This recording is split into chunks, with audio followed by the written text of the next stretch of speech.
You know, I was proud to vote for Brexit, and now as Prime Minister I'm keen to make sure that we deliver the benefits of it. Now, we've already done that when we've taken control of our migration system, for example. Well, this would have been a good moment to point out a new study by Durham University has found that Boris Johnson's Brexit deal, the deal also championed by Prime Minister Rishi Sunak, is the primary factor in the crisis of small boat crossings in the English Channel. According to the report, it was the government's decision to leave the EU without a returns agreement in place, which has led to the skyrocketing number of dangerous crossings. Now what we want to do is make sure that we drive growth in our economy by seizing the opportunities of Brexit. Well, let's see how that's going. The Centre for Economic Reform claims the government has lost out on £40 billion in taxes because of the damage done to the country's output by leaving the European Union. In fact, the OBR report the government is relying on says Brexit will result in the UK's trade intensity being a staggering 15% lower in the long run than if the UK had remained in the EU. It says latest evidence suggests Brexit has had a significant adverse impact on UK trade, reducing both overall trade volumes and the number of trading relationships between UK and EU firms.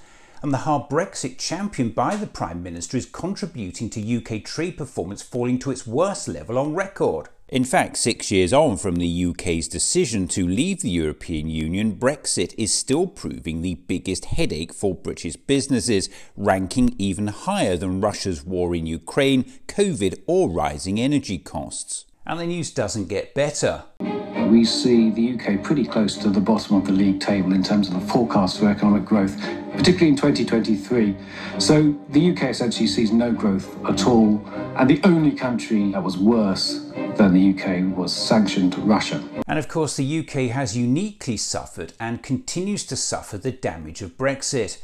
In fact, under the Conservative government, the UK has become the first country in history to actually impose trade barriers on itself. To do things differently, we have a law that's going through Parliament that will enable us to do that. Well, Sunak has a number of laws going through Parliament at the moment, and none of them are good ones. His anti-strike bill will rob millions of workers of their democratic right to withdraw their labour, force them to work against their will, and allow them to be sacked if they refuse. His public order bill will treat peaceful protests like knife and gang crime. His Bill of Rights bill will reduce human rights protections and significantly reduce government accountability. And his planned bonfire of retained EU law will expose UK workers to an Americanised hire and fire culture that makes work more insecure and dangerous.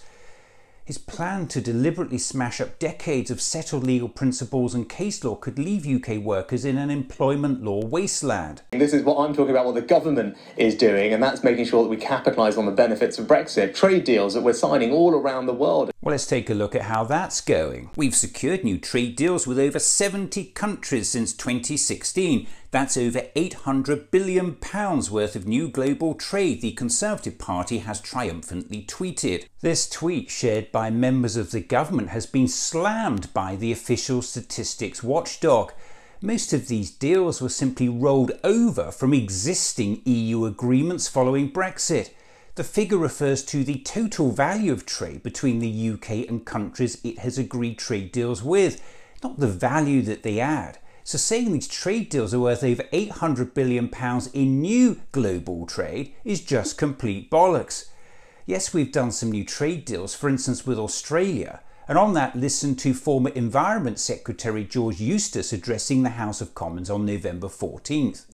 I was in the Cabinet in 2021, and I was in this Cabinet subcommittee that argued over the Australian trade deal. For yes, there were deep arguments and differences over how we should approach this. But since I now enjoy the freedom of the backbenches, I no longer have to put such a positive gloss on what was agreed. The first step is to recognise that the Australia trade deal is not actually a very good deal for the UK. The truth of the matter is that the UK gave away far too much for far too little in return. We lose 4% of our GDP by Brexit.